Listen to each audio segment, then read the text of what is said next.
Today's face-off on Fox Soul. Challengers Quan LX and Big Angry Adams. Ready to go blow by blow on those hot topics. Face-off on Fox Soul starts right now. Myth Wukong is already one of the biggest gaming hits of the year, selling millions of copies globally and becoming China's first blockbuster video game. But many women in China are not celebrating its success. Let me explain. Basically, some creators were a little surprised because when they received the game, they were also given a list of forbidden topics that they couldn't talk about as they streamed it. And included on this list was, quote, feminist propaganda. So gamers, in theory, could discuss Wukong's cinematic graphics, its mythical plotline, and its engaging gameplay. But calling for equal rights for women, that's off limits. COVID, China's gaming industry, and really anything negative was also not allowed. But when you tell people not to talk about something, it often has the opposite effect. So let's talk about it. There have been reports in the past that allege a rampant culture of sexism and misogyny at Game Science, the studio behind Wukong. 4 years ago, when Game Science first released a popular trailer for Wukong, the studio's founder and CEO posted a series of vulgar and sexually explicit comments online to celebrate. We won't dignify them by reposting them here, but they were gross. Game Science hasn't publicly responded to the reports, but this issue of sexism in the gaming industry is bigger than just this studio. The gaming sector inside and outside of China has long faced backlash for being disrespectful toward women. That's almost certainly why it didn't want anyone talking about feminism during its big release. Even before Wukong officially dropped, a lot of women, who make up roughly half of China's gamers, were rethinking whether to purchase it. But like most feminist movements in gaming, and on China's highly censored internet, a lot of this backlash was quickly shut down. It's really unfortunate. Women are increasingly active consumers in the gaming industry. The growth rate of new female gamers in Asia is almost twice that of males. Game Science shouldn't dismiss this controversy as feminist propaganda or part of a Western DEI agenda, especially as Chinese companies are increasingly looking to global audiences to boost revenues. But more than one thing can also be. In this round, here's Charles Big Angry Adams. All right, Quan, now that was a somewhat boring take, but not a new take about the misogyny in the gaming world, but more specific to this blockbuster video game, the first truly blockbuster game created in China, mainly for the Chinese, called Black Myth Wukong, which has been incredibly popular. Incredibly popular, and the Gamer reporter actually left out another aspect of it. So apparently the women were hypersexualized, and they also have no black men in the game. Now, I'm not surprised by the lack of representation because, of course, China is overwhelmingly Chinese, right? And it was a game made for the Chinese. And Chinese men, apparently, much like men all over the world, and I'm not talking all men, obviously there's men that have different appetites, but a lot of heterosexual men, they like sexy women, right? And the gaming industry, yes, women are gaming more. And, you know, my wife plays those little games on her phone and spends money on it, but it's not your traditional first-person shooter, role-playing. It's just not what you typically consume. My daughter plays video games like Legend of Zelda or stuff, but the core audience, especially for action video games, is men. And I personally don't think it's wrong to make a video game that men want to consume. Not everything has to be consumed by to the normal traditional male appetite. It doesn't have to be politically correct. It's okay for men to want sexualized content, period. Just like it's okay for men who are gay to want sexualized content, for women to want it. But if you're making a product that you want people to buy, it's okay to pander to their wants and desires, and it's getting kind of tiresome listening to lectures about it. For the designers of this game, whether they publicly or privately told their employees who are working on producing this game that we wanted no black people in it. Now, if that's the case, that's China. wrong. There ain't no fairness in China. But you now, love China. No, you like authoritarianism. You're wrong. No, I do not. Yeah, because you spent the a whole Chinese segment government, loving on them. That's a damn lie. The Chinese government has always disliked black people. Dial it back. In 1985, the Chinese prime minister made some awful remarks about black people in America being the reason why the ghettos were out of control with crime. And it was Reverend Jesse Jackson, Al Sharpton, and the NAACP who demanded he apologize. That same mindset has come into the inner cities of America with some Chinese people having bad mindsets and beliefs about black people, even though they open up businesses in the black community. But stay on the game. a lot of these games, you know, whatever they're doing in China with these games, I don't really care. But what did stand out about this particular game, the Chinese government highly regulates these games in China. In fact, they don't even allow certain youth up to a certain age to play these games. Right. But in this particular game, it's endorsed by the Chinese government. And the Chinese government has been involved in helping to promote this particular game.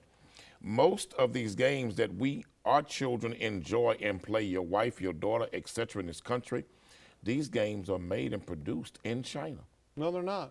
Yes, they are. In fact, that is why this game is such a big deal. I think you're thinking of the number one game, Grand Theft Auto, in America. That was made in America. It's Rockstar. That was produced in China. No, it wasn't. Yes, it was. And the funding for that game, the funding to produce that game came from Chinese investors.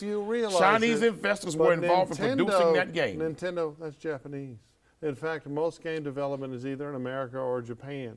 Japan, a capitalist society, not an authoritarian evil regime like the Chinese because it's government. backed by American Western style democracy. But Chinese investors were involved, heavily involved, that's not what you in said. promoting a lot of these you games. You didn't say as investors. Yes. You said they made that Rockstar game, and they absolutely No, I said didn't. produced in China. No, they did. It wasn't and they've been produced in produced China. and shipped out of It China. wasn't produced in China. It wasn't. Charles, let me tell you something. If the Chinese government is supporting a video game, I'd be highly suspicious of it. They're supporting a video game Americans to be sold in need China. to weigh this. Why is it in China they highly regulate access to these games with their children, adolescents, and Because youth? there's no individual liberty. But yet in America, we freely allow our kids to have access to these games. Well, they designed And TikTok to get in our kids' heads. Hello. But here's the thing. We don't all freely allow our kids access. Bad parents that don't regulate Social their media kids' behavior. and technology has been the gift and the curse when it comes to apps Only like for TikTok parents that and don't want to do Facebook any and damn Instagram. parenting. You parent your kids, it's not an issue. But still, why would China be behind TikTok like that? Okay, well, Because clearly they want to they're trying destroy to infect a America. future generation. Right. No, that's absolutely no doubt. But in this game was largely marketed to the Chinese. And at some point, we've got to stop throwing little micro tantrums about things being produced that are directed. Like, no one goes crazy when someone makes some, what was that, 50 Shades of Grey nonsense. No one gets mad when that's done for women, right? So why the opposite, a game that's very sexualized for men to play, and everybody's melting down, right? It's But okay as a black to man in create. America, I could care less about what's happening in China with these video games. Okay, do you care about what's Because happening with black kids in America to be playing honest video with you, games? I'm more concerned with black kids who play those video games in America. Okay. And I'm more Let's talk concerned about them. about how these games that are not made, produced, and manufactured by black people, how they're portraying African Americans and black people in America in these video games. Well, apparently in because this game, there's some very awful portrayal in these video games of African Americans, black people, period. Well, I mean, Ubisoft has for the last couple of years had some very awful portrayals of white people intentionally for wokeism, right? For their own consumers. I absolutely agree that what we shouldn't be doing is targeting any race of people for negative stereotypes, or, like in the case of Ubisoft, fabricating stereotypes to try to force feed and brainwash people in this new narrative of, oh, these are the criminals doing all the violent crime. What we need to do is have individual stories. But really, at the end of the day, it's whatever sells. If a company wants to produce it and it sells and they make money, then they're doing a good I'm against job. that line of thinking, whatever sells. Well, I don't mean whatever sells, but I mean, look, women in little bitty bikinis playing volleyball in a video game, okay. Violent crime, if it's just adults buying it. And you really can't blame the video game company when the parents aren't watching what their kids are doing. Parent your damn but there's children. also a history where some of these video games have purposely marketed themselves to our children. Well, of course. And that's wrong. trying to When they make know money. the adult violent content that's associated and that's in the game, you should not be allowed to market it to children when you know the violent content is there. No, I mean, but at the end of the day, it's the responsibility of the parents to parent their children. And so many Americans aren't parenting their children right now. But I think, and that's why but I China's think winning. There's corporate Go responsibility look at China. also. Go look at 12-year-olds in China and go look But at 12-year-olds in there's corporate America. responsibility also. Well, of and that's course. frightening when you see 12-year-olds over there compared to 12-year-olds over here. Well, It's really frightening. I'm almost tired of corporate America bending the knee to the woke narrative.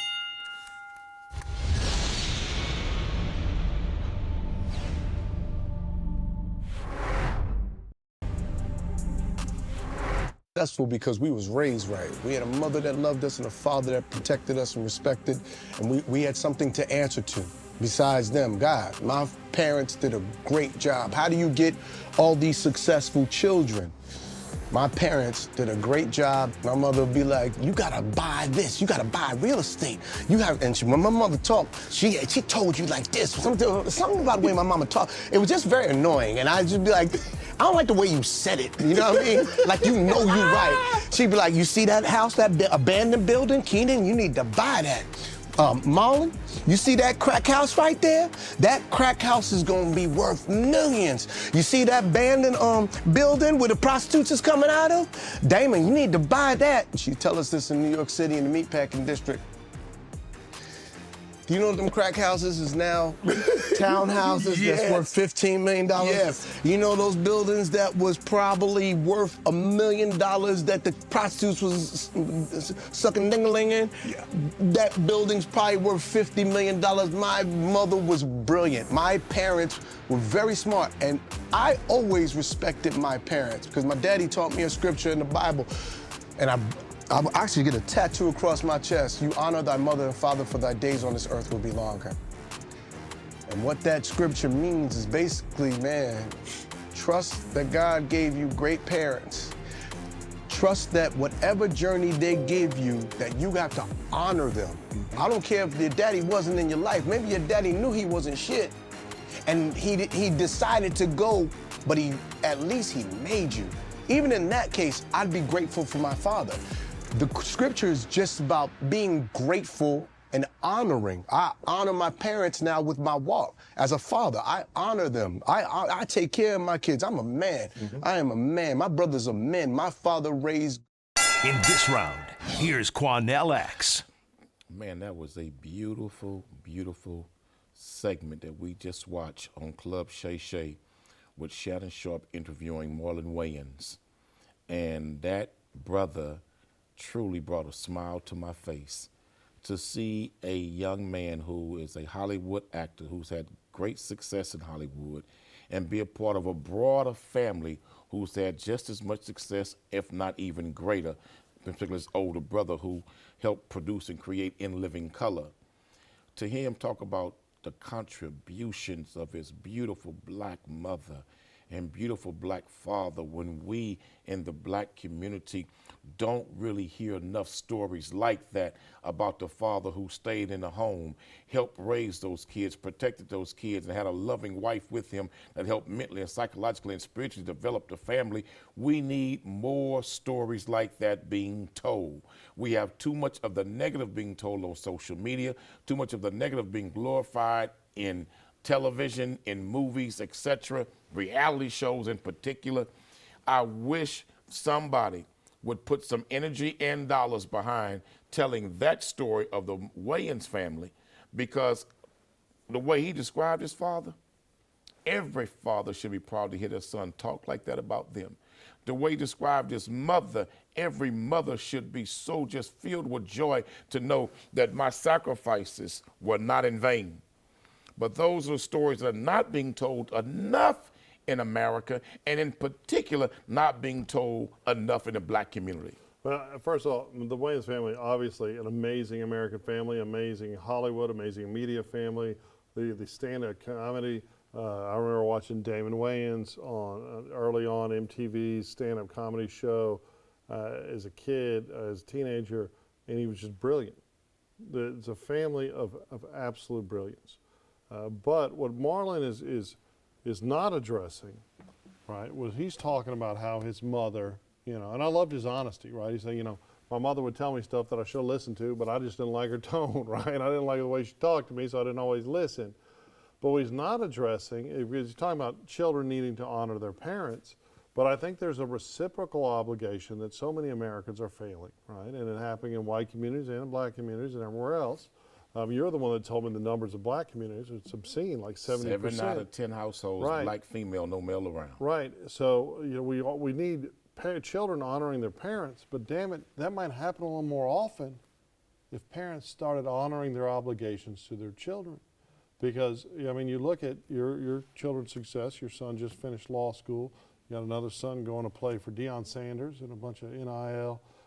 Tremendous athletes, right? You've got another daughter that's pre-med, and you've got your youngest. They're all wonderful kids. Thank you. But they are a product of the co-parenting of you and your ex-wife and you being incredibly involved, right? I mean, how many times have you called and said, hey, man, I'm going to be a little bit late to film this show because I got to do this, right? Being a parent, to quote the wife of Minister Farrakhan, Khadijah Farrakhan, she said being a parent is a labor of love. And often we as parents don't think our children are getting it, but they do get it when they get older. And they'll recite it back to you sometime, and it lets you know my sacrifices were worth it. But I really just loved how he said his parents, his father raised kings. We got too many fathers now trying to raise thugs. We got too many fathers trying to raise over-sexualized men, and they have no problem with their daughters being over-sexualized. We got too many fathers that are out here right now that's not following the example of that type of father he was to the Wayans boys.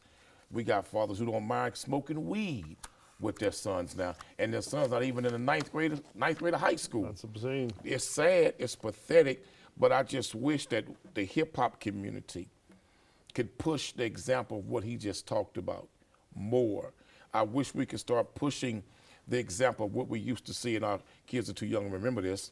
I remember the good times, you know, the Evans family. I remember the Huxtables. You know, I remember them and Bill and on the Cosby Show. We've gotten away from promoting positive black families with positive black men and women in those homes. We don't really see that no more. Well, I mean, again, it goes to what we were just talking about in the last segment. It goes down to the consumerism. And what are the consumers wanting to purchase? What are they wanting to watch? What are they wanting to spend their time on? We're very fortunate that in this show we've been allowed to evolve it from you and I just screaming at each other and you calling me names into having robust conversations about things. But, I mean, we have to have this conversation. You talk about fathers and fathers doing a bad job parenting. I'm far more concerned with the fathers that just aren't parenting, right? I don't get that. I don't get how you have kids, how you have kids, and you just gone. You're like, oh, even the fathers that are in the home that spend all weekend playing golf, fishing, drinking cold beer, raise your damn kids so you can be proud of them one day. I hope so, brother.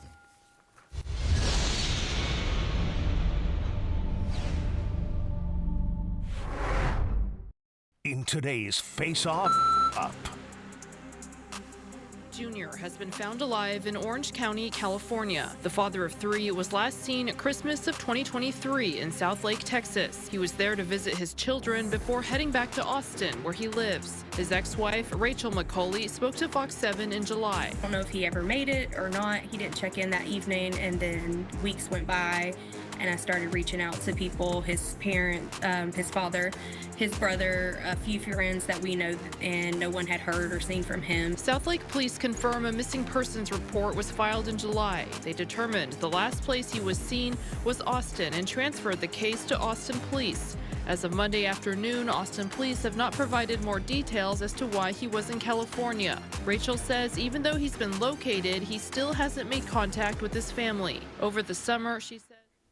Yeah, Quanell, that is our face-off F-up, and it kind of goes with what we were discussing with Marlon Wayans' conversation on Club Shay Shay. This is Perry McCauley Jr., 35 years old, got two kids. One of them looks to be in the middle of high school, and he goes and visits them. They're obviously divorced. They live up in South Lake in the Dallas area. He lives about 3.5 hours away in Austin, and he just disappears for months and months on end to take his sorry butt out to California and do whatever he was doing out there. But could you imagine being those children, just thinking that something nefarious happened to your dad, that your dad had been murdered and you didn't know where he was and you didn't know what was going on, while he's selfishly out living his life child-free, probably child support-free, just doing whatever, and not even having the human decency to reassure his children that he's okay? Absolutely disgusting. Now, let me give you the flip side, Charles. Now, you and I are both fathers. We've been actively engaged and made sacrifices for our children. Let me tell you what concerns me about this story. You saw him out to eat with his children. You saw him at one of his older son's football game with his son. Right. And the And he mother says he would attend stuff. And he would attend the events with his Right. children. And he goes to visit them for Christmas. And all of a sudden, after that, he disappears. Then he went on to say in that story that even though he's been located now, he still has not reached out to his children, to his family. Selfish You know what nonsense. that, you know what that I says to think me? he owes a bunch of money. Nah, I think there's something more here.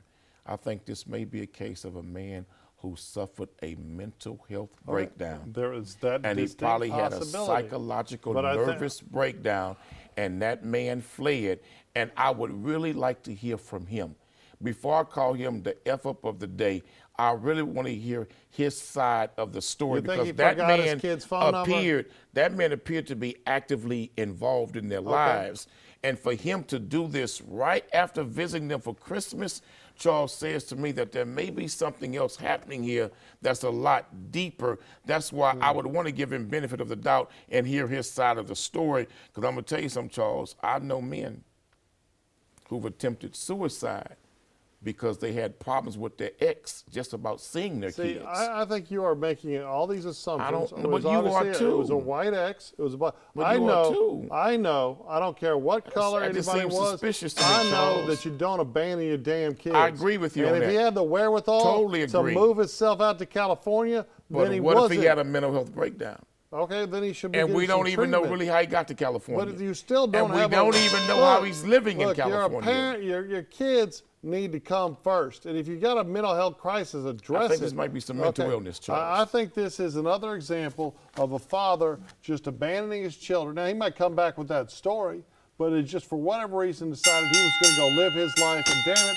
fathers need a father again. I hope not, Charles. I hope not.